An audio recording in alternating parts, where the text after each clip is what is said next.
reaction video. Hold up 1 second. Look at that. It's over 1,700 subscribers. Thanks so much, guys.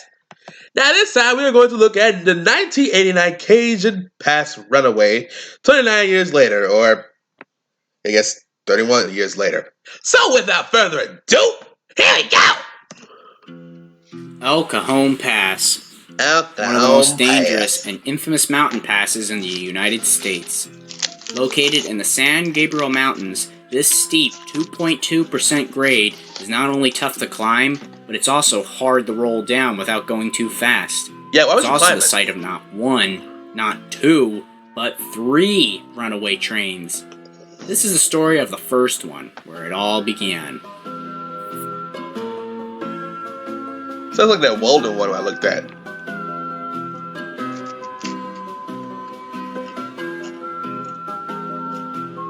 Okay, this is an old video.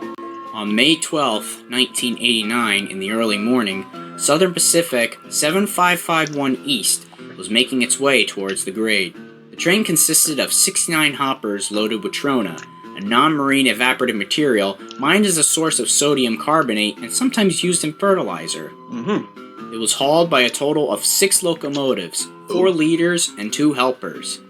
On the head end was SD40T-2 8278, SD45Rs 7551 and 7549, and SD45T-2 9340. On the helper end was SD40T-2 8317 and SD45R 7443. The crew called in to handle this train were 33-year-old engineer Frank Holland, 35-year-old conductor Everett Crown, both in the lead unit, 43-year-old brakeman Alan Reese, who was in the third unit, 42-year-old engineer Lawrence Hill, and 57-year-old brakeman Robert Waterbury, who were both in the helper unit 7443. They depart Mojave Yard early in the morning, heading for West Colton Terminal in California, where another train will take it down to South America. A little after 7 a.m., they reach the grade. Before they go, though, they test their brakes numerous times. Nothing seemed wrong, so they head off towards the grade. As they go down, Frank Holland initiates the dynamic brakes first, using the engine's generator power to slow the train down. The speed limit for the grade, after all, is 29 miles an hour, and on the plus side, the pass curves nearly 56 times, so the friction helps slow the train down. Still, they apply their air brakes to hold it at a constant 25 miles an hour. That's exactly where Holland wants it, since that's a safe speed. But then something odd happens. Despite the air brakes, brakeman Crown notices that the train is slowly creeping up to 30 miles an hour. Slightly speeding, but then it creeps up faster to 35, 40, 50, even 65. At that point, they try and throw it into emergency, which kind of works, but it's not enough. The brakes begin to burn up, and the train begins to fly down the hill as fast as 90 miles an hour. Way too fast. I'm sorry, did you say 90? At this point, the hill as fast as 90 miles an hour. That's what way too fast. At this point, the engineer wasn't even in control anymore. He and the rest of his crewmen became passengers, and gravity has hijacked the controls. They call ahead to West Colton Terminal, informing them about their problem. Then, Frank remembers that there's a set of houses at San Bernardino, right beside a curve. It was right there that the crew lost all hope. I'm sure it wasn't too bad. Oh, I spoke too soon. No, not the train! Oh, the train! Please tell me nobody died. The locomotives jump the tracks, and the hoppers tumble down behind, plowing through the houses like nothing. The trona spills everywhere, covering what wasn't crushed, like a sandstorm had just went by. Literally every car and every engine jumped the track. People were still having their breakfast or taking a shower when this rude awakening came through their neighborhood. Well, he said that with Dust conviction. settled, the site was a complete mess. People feared something like this would happen, and now that nightmare was reality.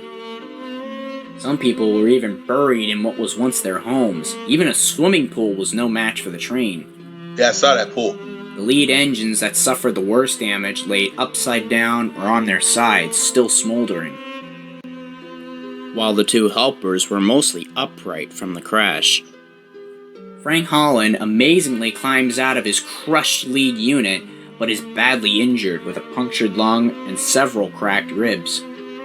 The two crew members in the helper unit were lucky and escaped very serious injury. Since they were at the back, it received the least amount of force when the train came off the track. They desperately called dispatch for emergency services. Sadly, Conductor Crown was fatally killed in the lead unit, along with Alan Reese in the third. Additionally, 2 other people in their homes were killed, including 7-year-old Jason Thompson and 9-year-old Tyson White, who were crushed and asphyxiated when the train destroyed one of their houses along Duffy Street. Not too young, boy. In total, 4 people died, and 7 were injured. Then everyone asks, how could a train run away like this? And why? Vandals? Kinked air hose? Faulty brakes? A sleepy crew? What was it? Well, before that could be answered, there was still more trouble. No one realized that the train derailed on an underground gas pipeline buried 6 feet underground. The train didn't break it, however, but after the engines and the cars were cleaned out and removed, on May 25th, at 8 in the morning, a dope in a backhoe was cleaning the spilled trona, but despite the clear markings in the ground on where the pipe was, the operator accidentally made gashes into the gas line, and then all fiery hell broke loose. The gas leaked and caught fire, destroying 11 more houses, 21 cars, and brutally burning 2 residents alive in the inferno.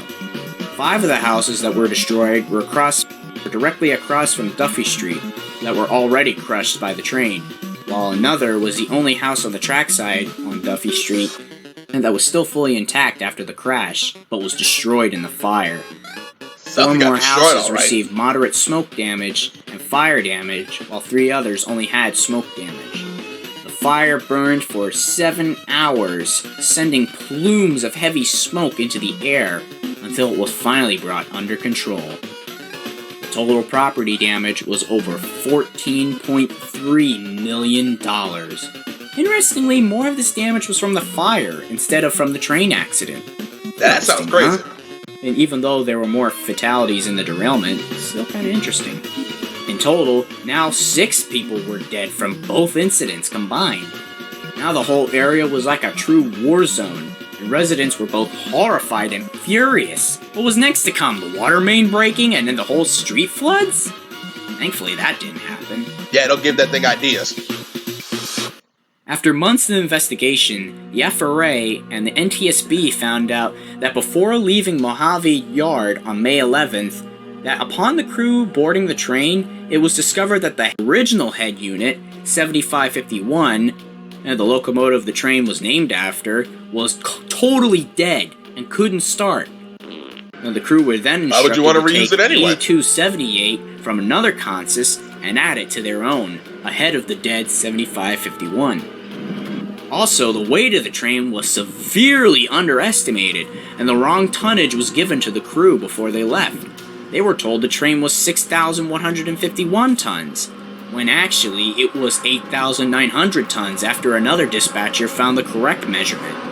Plus, all but 2 units had fully operational dynamics, with 7551 still totally dead of everything but its own air brakes. 7549 had traction current, but no dynamic brake current. 9340 had dynamic brakes that were rather wacky and had limited power. 8317 on the helper end also had no dynamics.